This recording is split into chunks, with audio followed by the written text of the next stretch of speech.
బడులకు పిల్లలను చేరవేసే బస్సులు భద్రమేనా? ఈ నెల 12వ తేదీ నుండి పాఠశాలలు తెరుచుకున్నాయి. పిల్లలు బడులకు వెళ్లేందుకు బస్సులు సిద్ధమయ్యాయి. పిల్లలను తరలించే బస్సులు సామర్థ్యంగా ఉంటేనే సురక్షితంగా పాఠశాలలకు చేరుతారు. పాఠశాల బస్సులు సామర్థ్యంగా లేకుంటే పిల్లల ప్రాణాలకు ప్రమాదం పొంచి ఉంటుంది. రాష్ట్రంలోని ప్రైవేటు పాఠశాలల బస్సులు ఎంత మేర భద్రతను కలిగి ఉన్నదనేది ప్రశ్నార్థకం. ఇందుకు కారణం గతంలో జరిగిన ప్రమాదాలే నిదర్శనం. చాలా వరకు పాఠశాలల బస్సుల విషయంలో యాజమాన్యం నిర్లక్ష్యం వహిస్తున్నాయని ఆరోపణలు ఉన్నాయి. రవాణా శాఖ అధికారులు సామర్థ్య పరీక్షలు నిర్వహించినా పెద్దగా ఫలితం ఉండలేదని పలువురు ఆరోపిస్తున్నారు.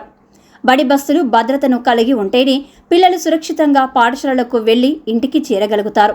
కానీ ప్రతి ఏటా పాఠశాలలు ప్రారంభమైన సమయంలో బస్సుల భద్రతపై సందేహాలు తలెత్తుతున్నాయి.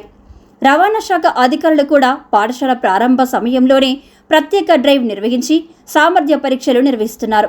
రాష్ట్ర వ్యాప్తంగా 23,824 పాఠశాలల బస్సులు ఉన్నట్లు సమాచారం. సామర్థ్య పరీక్షలకు పాఠశాల యాజమానులు తమ బస్సులను రవాణా శాఖ కార్యాలయాలకు పంపిస్తుంటారు.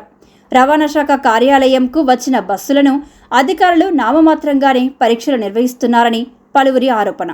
కొన్ని బస్సులలో ప్రథమ చికిత్స కిట్లు కనబడడం లేదు. కేవలం కొత్తగా కొనుగోలు చేసిన బస్సులలో మాత్రమే ప్రథమ చికిత్స కిట్లు ఉంటున్నాయి. రవాణా శాఖ కార్యాలయానికి వచ్చిన బస్సులను ప్రతి అంశంపై పరీక్షించి సామర్థ్యంకు సంబంధించిన పత్రాలను అందజేయాలి. కానీ ఒక్కొక్క విద్యా సంస్థకు పదుల సంఖ్యలో వాహనాలు ఉండడంతో కొన్నింటికి మాత్రమే అధికారులు పరిశీలించి ఎక్కువ లోపాలు ఉన్న వాటికి మాత్రమే సామర్థ్య సర్టిఫికెట్లను నిరాకరిస్తున్నారు.